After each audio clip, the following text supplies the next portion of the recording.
Playing through Oblivion Remastered for the first time is a ton of fun, especially if your first adventure in Elder Scrolls is Skyrim. With the launch of the remake, we get all of the DLC added to the game without having to worry about it. But the question stands, what level should you start any, if not all the DLC? Does this have a bigger effect on you and your character? Well, in this video today, I want to focus on what level you should hit the DLC available to you. Since there is an item leveling system in this game, every handful of levels you'll be given the better versions of an item. So this will help you decide when to do things. I'll be using a lot of data from the UESP wiki because I try not to have any spoilers in my videos. So we'll be showing off small snippets of specific items to give you a sense of their scaling as per the DLC. But if this is your first time on my channel, the way I do things is by upfronting the knowledge of my videos. So with that being said, let me give you the quick facts.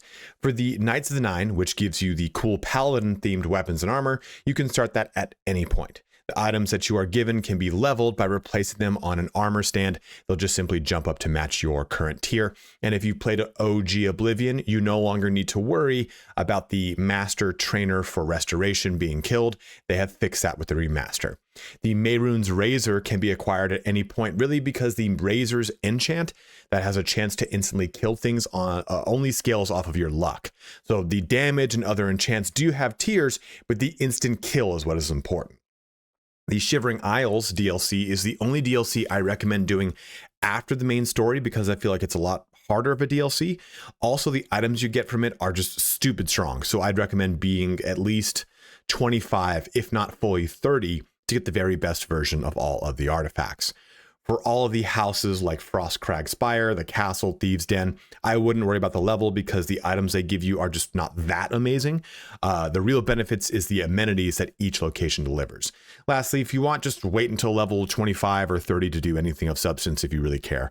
As I said in my video on item levels, it really doesn't matter though because you're inundated with so many items in this game that you might as well just enjoy your journey, play how you want, and you'll have plenty to use at your current and max levels. But that's too long. I didn't watch this entire video. And if that's all you wanted to know, please feel free to shut the video down. I want to be respectful of your time. You can also navigate to any part of this video that interests you the most using the chapters in both the timeline and the description. If you do end up heading out, please don't forget to like, comment, or subscribe, as each one of those things helps me out in a huge way. Lastly, don't forget to check me out on Twitch, where I stream this game and plenty of others, linked in the description and the pinned comment. Well, let's get started here on what level should you be doing your DLC in Oblivion Remastered. So let's start off by taking a look at the Knights of the Nine. And this is kind of also at the same time a primer on the leveling statistics of items. Again, I have a whole video on this, but if you did not know, items in this game have certain tierage of breakdown. And depending on the item, that tierage, weapons have a higher tier than armor. Armor usually is like 21 or 23 before it stops evolving and becoming a better piece of armor. Weapons are like usually like 25 or 30. Again, it's just all dependent. But for Knights of the Nine here, you can see that this is the cuirass of the Crusader, the chest piece for the entire suit of armor. Now, when you place it upon the armor stand that you can see in this picture, it will jump up to the level that you are. So if you got it at 1 to 6, which would have all these stats, fortify health, fortify restoration, and resist normal weapons. Well, when you are level 6, this is the version of it. If you go ahead and put it back on the armor stand at level 21, it jumps back or jumps up to this point. So the Knights of the Nine has tons of different armor, tons of different weapons, but most of them will simply jump up to the current one. It is worth noting that the sword that you get at the end of the Knights of the Nine DLC is the only item that doesn't level as part of the DLC, or I guess the only item that's important that doesn't really level. There's a bunch of items that were added, but this is the Suit of the Crusader is kind of the big drawing point of it. And the two-handed weapon that you get for completing the DLC does not level on the armor stand. It has its normal leveling brackets. I will tell you though that weapon is not amazing. So if you skip out on it, don't worry about it. It's really the rest of this that is the most important thing. And of course, the Priory of the Nine itself that you get is very, very good. So you have access to the armor and the Priory of the Nine as your own kind of paladin stronghold. So those things will all get the benefits of going through stuff. So I wouldn't worry about any leveling when it comes to the Knights of the Nine. Just simply do it when it feels like it makes sense for your character. It's worth noting though, with the Knights of the Nine, it is infamy dependent. So if you do evil acts and you raise your infamy beyond certain points, here I'm going to zoom in if you're on mobile, you can see here that it has a chance to make it so that you can't even wear the armor anymore. So you do need to worry about that. So if you're trying to play a character that can do everything you want to do, the Dark Brotherhood, do a bunch of murders, do the Thieves Guild, so on and so forth, just know that that might actually turn off the ability to use the armor for you unless you've done it first and have cleared your infamy. Just kind of a bit of an upfront. And also here's Umaril's sword, just to give you an idea of what you'd be passing up if you decided not to get this one at a certain level. Shock damage and damage fatigue. So as you can see, as this scales all the way up, shock damage and damage fatigue, it's not that crazy of a sword. So if you skip out on it, you're not 24 when you get it at the absolute best version. Don't worry about it too much. You're not missing out. There's so many other cool swords in the game, two-handed or one-handed otherwise, that you're not really going to miss out. Another of the DLCs that was added to the game that was actually, I think, just one of the free ones was for Mehrune's Razor, which adds a 6-level dungeon, I want to say, and some armor, and mainly Mehrune's Razor. That's the most important one of this whole thing. You do get the Morag Tong armor. You can see it fortifies acrobatics and sneak. It's not really like, if you're playing a character that uses these things, when you play through the many other things that's going to give you stuff in this purview, the Thieves Guild, the Thieves Den, the Dark Brotherhood, you're just going to get better items. So don't worry about the Morag Tong armor. Also, the Morag Tong armor, even in the Oblivion Remastered, just uses the leather armor skin.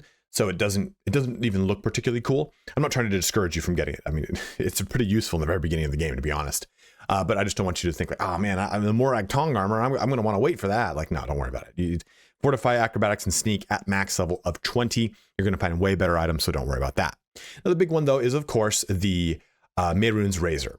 So Mehrune's Razor has 3 real tiers, 3 real breakpoints. And you can see here, it goes 1, then level 2 to 4, 5 to 6, 7 to 9, 10 to 12, 13 to 15, not to be confused with 7 of 9, 16 to 19, and then level 20 plus. The damage that it does is this column right here. So it goes 7, 9, 11, 13, 15, 17, 19, and then eventually 19 again. So 16 to 19 is technically kind of like the best one, because the important thing to see here is that there's an enchant that is going to scale right here with Disintegrate Armor. Its max will be 15. So at level 16, it is the best version of this enchant. As you can see at 20 plus, it's the same one. But it's only 15 points for 7 seconds, and eventually 10 points here for 5 seconds, or the very bottom one, which is 5 points for 3 seconds. You're pretty much fine going with the 7 to 9 or the 10 to 12 version and not worrying about it. I mean, even just picking it up at level 2 is just fine, because the thing that you use this for is the Daedric Banishing on Strike. This is the only item in the game, really only one of the big pivotal things in the game that relies on your luck. So let me go down and show you this. The chance that Daedric Banishing instantly kills is based upon your luck and is not leveled, meaning that no matter what level you are, this equation stays the same. Player's luck times 0.05.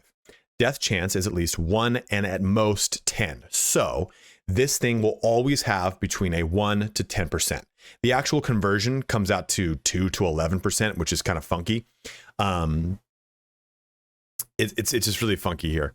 But either way, so pretty much we know that this will always be a 2 to 11% chance based off of your luck. So if your luck is 100, the chance is 6, which with luck boosted to 200, the chance becomes 11%. So it does have a scaling, but it's only, again, attached to that luck itself. And it's just going to instantly kill things. That's the reason you want Mehrune's Razor. So don't worry about what level you approach it. The most important thing is your luck. And if you're scaling luck on your character, the dagger will invariably become better, because your chance to instantly kill stuff then goes up. So that's the important thing to know about Mehrune's Razor here. Even when the message upon successful Daedric Banishing says Mehrune's Dagon claims a soul trap effects will still work perfectly normal. So you can soul trap and then instantly kill something with this and grab its soul. So that's how the Mehrune's Razor works. Let's jump to another DLC. Our last big DLC to talk about is Shivering Isles.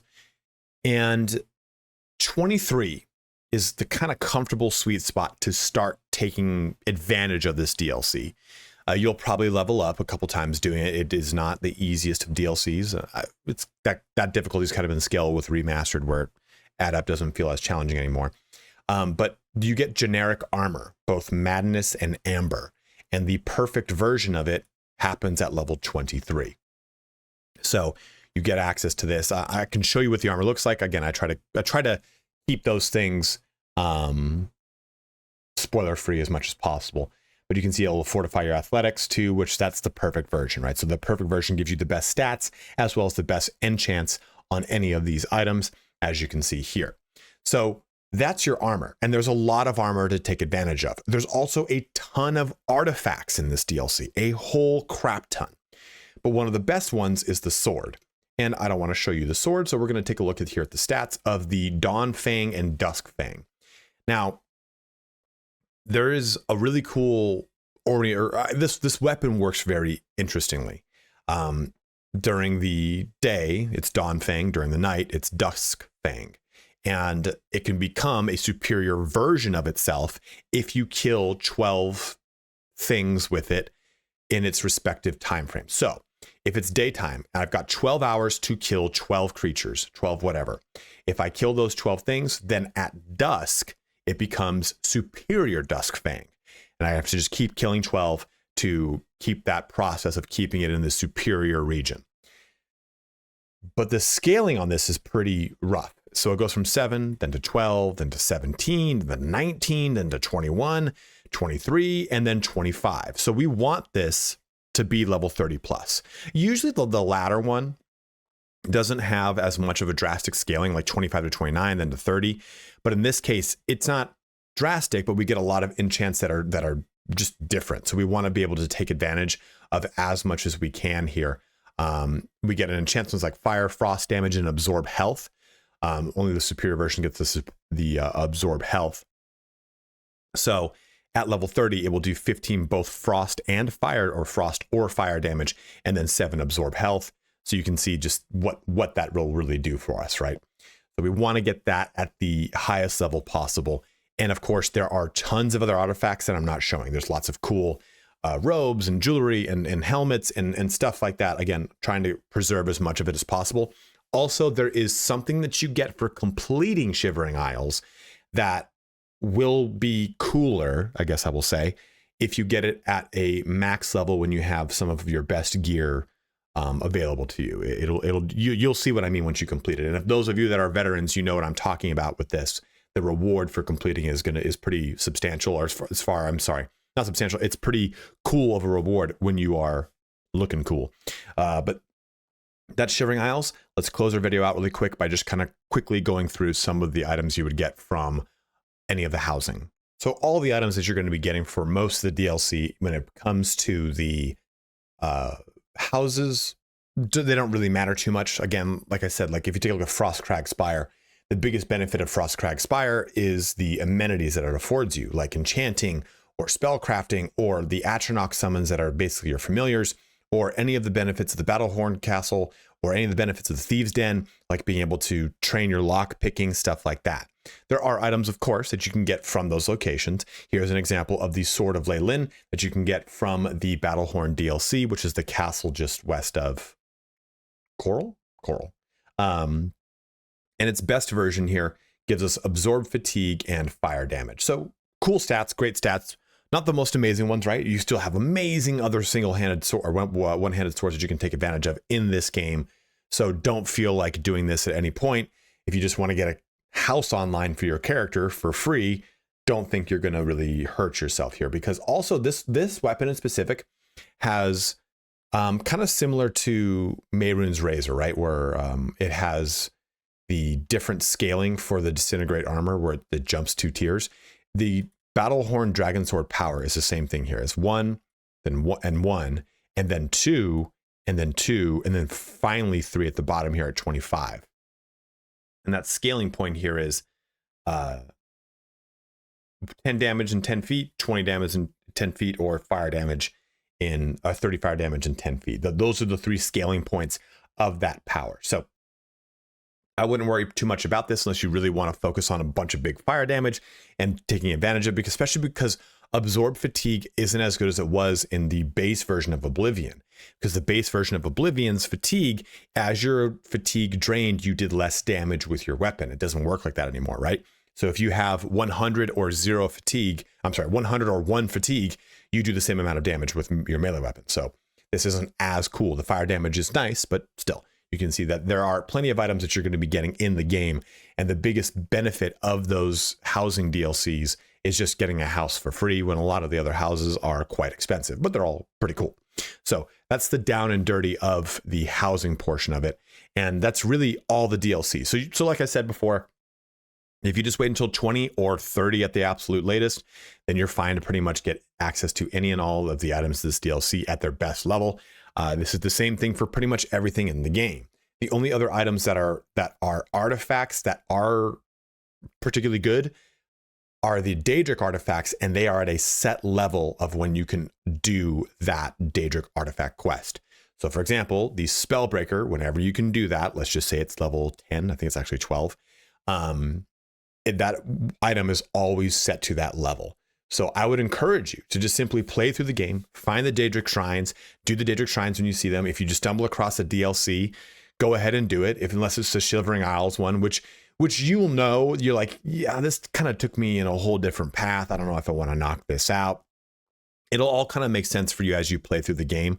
And I think that there can be a bit of an analysis paralysis when it comes to deciding what time do I jump into this DLC or do that certain thing or get this certain item. It's not going to matter. Just simply play, enjoy yourself, and you're going to get plenty of really good items, regardless of if you held everything back. And also another big thing, because of the fact that minor skills contribute to your character's levels in the same way that major skills do, it's not supposed to be this way. It's simply supposed to be that minor skills do contribute to your level. They never did before. But the percentage of actual experience gain is the same right now. It's bugged. So with that being the case, you get to level, I think I went to go do the Hero of Kvatch quest, and I just by simply walking there, I was like level 9 or 8.